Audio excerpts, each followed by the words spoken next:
सबों को जय यीशु ख्रिस्त में मेरे अति प्यारे भाइयों और बहनों। मैं पहली बार जब अंडमान से रांची गया अपनी पढ़ाई करने के लिए, तो लगभग सप्ताह दिन के बाद में जितने भी नए ब्रदर्स आए थे उन लोगों का स्वागत किया गया। और उस स्वागत भाषण के समय हम लोगों के एक सीनियर ब्रदर ने बहुत विवेकपूर्ण बातें कही। उनकी जो बात है मैं आज भी याद रखता हूँ। उसने हम लोगों का स्वागत किया और स्वागत करने के बाद हमसे कहा, देखो हम लोगों के आगे आगे जाने की कोशिश मत करो, हम लोग आपके सीनियर हैं, आपके पीछे पीछे आएंगे नहीं आएंगे। फिर उसने कहा, हमारे पीछे पीछे भी आने की कोशिश मत करो, कहीं हम तुम्हें गड्ढे में ना लेके चले जाएं। मतलब यदि तुम हम लोगों का अनुकरण करोगे तो शायद तुम भी पथभ्रष्ट हो जाओगे। लेकिन अंतिम वाक्य उसने कहा जो बहुत सुंदर था, आओ हम साथ साथ चलें, प्रभु के सन्मार्ग को एक साथ मिलकर खोजने की कोशिश करें। जब मैं लड़खड़ाऊं तो तुम मेरा हाथ पकड़ो, और जब तुम लड़खड़ाओ तो हम तुम्हारा हाथ पकड़ें। और वो मनोभाव मुझको सचमुच में बहुत अच्छा लगा कि हम साथ साथ ईश्वर के दाखबारी में आगे बढ़ें और साथ साथ ईश्वर का पथ खोजते रहें। मेरे अति प्यारे भाइयों और बहनों, आज के पहले पाठ में हम लोगों ने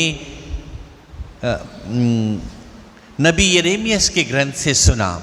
नबी यिर्मयाह उस समय के जो चरवाहे थे उन चरवाहों को धिक्कारते हैं और कहते हैं, धिक्कार उन चरवाहों को जिन्होंने अपनी भेड़ों की देखरेख नहीं की। वे अपने भेड़ों को नष्ट होने दिया और उन्हें तितर बितर होने दे दिया। उन्होंने उन्हें नहीं चराया और उन्हें भटकने दिया। उन लोगों की देखरेख नहीं की और उनका पोषण नहीं किया। और नबी यिर्मयाह ये बात उस समय के जो राजा थे, सामंत थे, मंदिर के आरक्षी थे, महापुरोहित थे, धर्म के ज्ञानी विद्वान शास्त्री और फरीसी थे, उन लोगों के संदर्भ में ये बात कहता है कि वे लोग जिन्हें चरवाहा होने की गरिमा प्राप्त थी, वे लोग चरवाहा होने का कर्तव्य योग्य रीति से नहीं निभाए। मेरे अति प्यारे भाइयों और बहनों, पुरोहित होने के नाते मैं बहुत बार अपनी मिनिस्ट्री के विषय में विचार करता हूँ और बहुत बार हृदय दुखित हो जाता, शोक से भर जाता, क्योंकि दिन रात मेहनत करने के बाद, लोगों के बीच सुसमाचार का प्रचार करने के बाद, ख्रिस्त की सेविकाई कार्य को आगे बढ़ाने के प्रयास करने के बाद भी जब लोग पथभ्रष्ट हो जाते, गिरजा छोड़ देते, तो कोई दूसरा मार्ग अपना लेते, कलीसिया की बातों को नहीं सुनते, तब लगता कि क्या हमने सचमुच में एक अच्छे गडेरिये का कर्तव्य निभाया है या नहीं। आज बच्चों ने बहुत सुंदर गीत गाया ना, प्रभु ही हम लोगों का गडेरिया है। सचमुच में प्रभु यीशु ख्रिस्त हम सबों का गडेरिया है और हम सब उसकी भेड़ें हैं।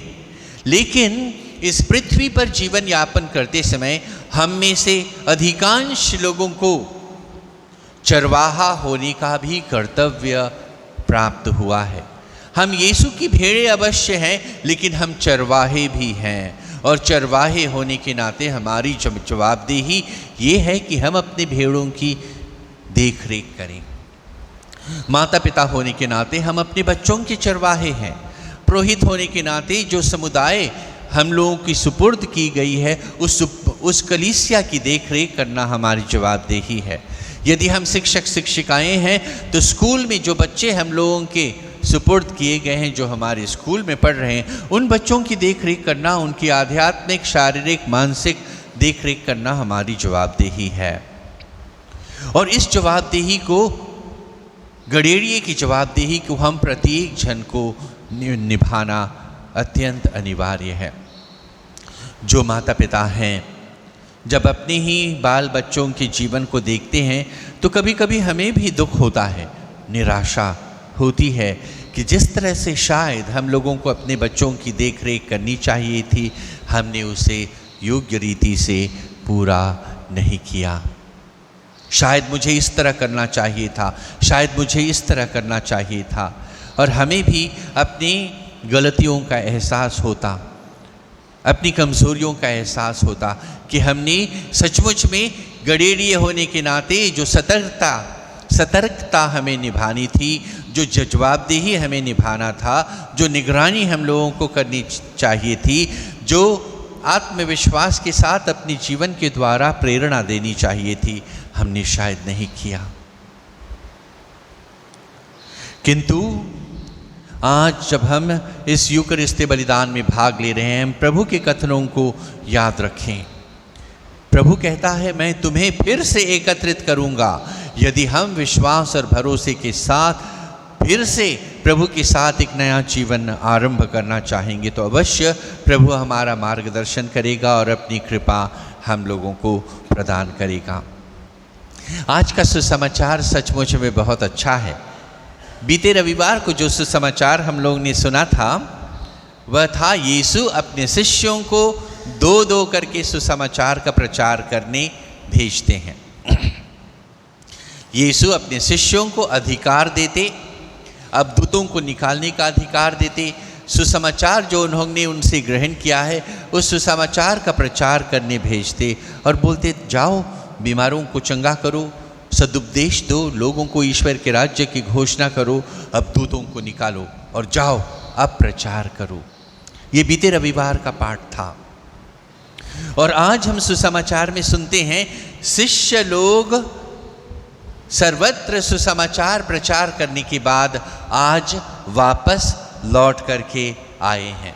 वे यीशु के पास वापस आते हैं ताकि वे लोग जो प्रेरित कार्य किए उस प्रेरित कार्य का बखान यीशु के सामने करें। लेकिन सुसमाचार बतलाता है कि जब शिष्य लोग यीशु के पास आए और वे लोग क्या क्या किए उसको बतलाना चाहते थे, उस समय भी बहुत सारे लोग यीशु के आसपास थे। वे इतना व्यस्त थे सुसमाचार का प्रचार करने में कि उन्हें खाने तक का भी समय नहीं था, विश्राम करने तक का भी समय नहीं था। ऐसी परिस्थिति थी। जब शिष्य लोग वापस आए अवश्य हम लोग समझ सकते हैं वे लोग अवश्य थके हारे थे होंगे। कितने दिन तक मिशन कार्य किए, अब थक हार गए थे, शायद भूखे भी तो होंगे। यीशु ने उनसे कहा था तुम एक ही कपड़ा लेकर के जाओ, तो शायद गंदे भी हो गए थे होंगे। ऐसी स्थिति में फिर से वहाँ पर लोग यीशु के इर्द गिर्द थे और इन शिष्यों के इर्द गिर्द थे। यीशु को एक बहुत सुंदर उपाय आया। वो देख रहे थे, वो थकान यीशु अपने शिष्यों की आंखों में देख रहे थे। इसलिए यीशु ने कहा चलो इस भीड़ को छोड़ो, हम कहीं और चलें, किसी एकांत स्थान में चलें और विश्राम करें। जब यीशु अपने शिष्यों के साथ नाव में विश्राम करने के लिए कहीं दूर जा रहे थे, सुसमाचार कहता है लोग फिर भी यह जानकर कि वे कहाँ जा रहे हैं यीशु के पीछे पीछे आए और फिर वहाँ पर भी एक बड़ी जमघट हो गई। संत पापा फ्रांसिस अपने एक उपदेश में पुरोहितों को उपदेश देते हुए उन्होंने एक प्रश्न किया था और ये सच में ये प्रश्न बड़ा विचित्र लगता है। संत पापा फ्रांसिस ने पुरोहितों से पूछा था, do you know how to rest? Do we know how to rest? क्या हम आराम करना जानते हैं? किस तरह से हमें आराम करनी चाहिए? क्या हम आराम करना जानते हैं? यीशु ने अपने शिष्यों को कहा चलो हम कहीं और दूर चलें और वहाँ विश्राम करें। फिर भी वहाँ लोगों की भीड़ आ गई और लोग यीशु ने तरस खाकर उन्हें सुसमाचार सुनाया। और ये शिष्य लोग यीशु ख्रिस्त के साथ किस तरह आराम किए होंगे? शायद एक साथ भोजन किए, बैठ करके एक दूसरे के साथ बात विचार किए, अपना अपना जो अनुभव था उसको उन्होंने यीशु के साथ बांटा और इस तरह से शांतिपूर्वक एक दूसरे की संगति में उन्होंने विश्राम किया। संत पापा फ्रांसिस का यह प्रश्न मैं आप लोगों के सामने रखता हूँ, do we really know how to rest?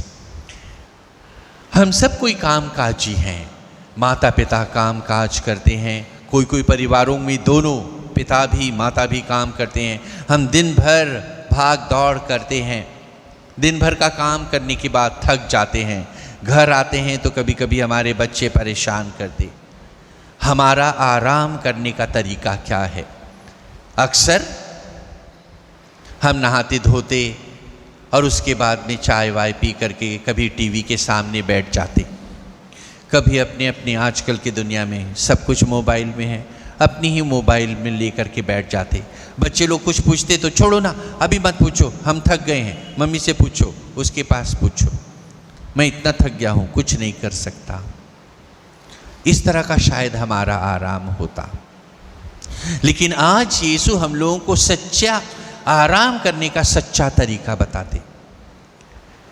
आप जब अपने घर वापस लौट आते, उस एकांत में लौट आते, अपने बच्चों के साथ आत्मीयता से बात विचार करते हुए, आदान प्रदान करते हुए, प्रभु के वचन पर मनन चिंतन करते हुए यदि तुम विश्राम करोगे तो वो विश्राम आपको अधिक सांत्वना और सुकून प्रदान करेगा।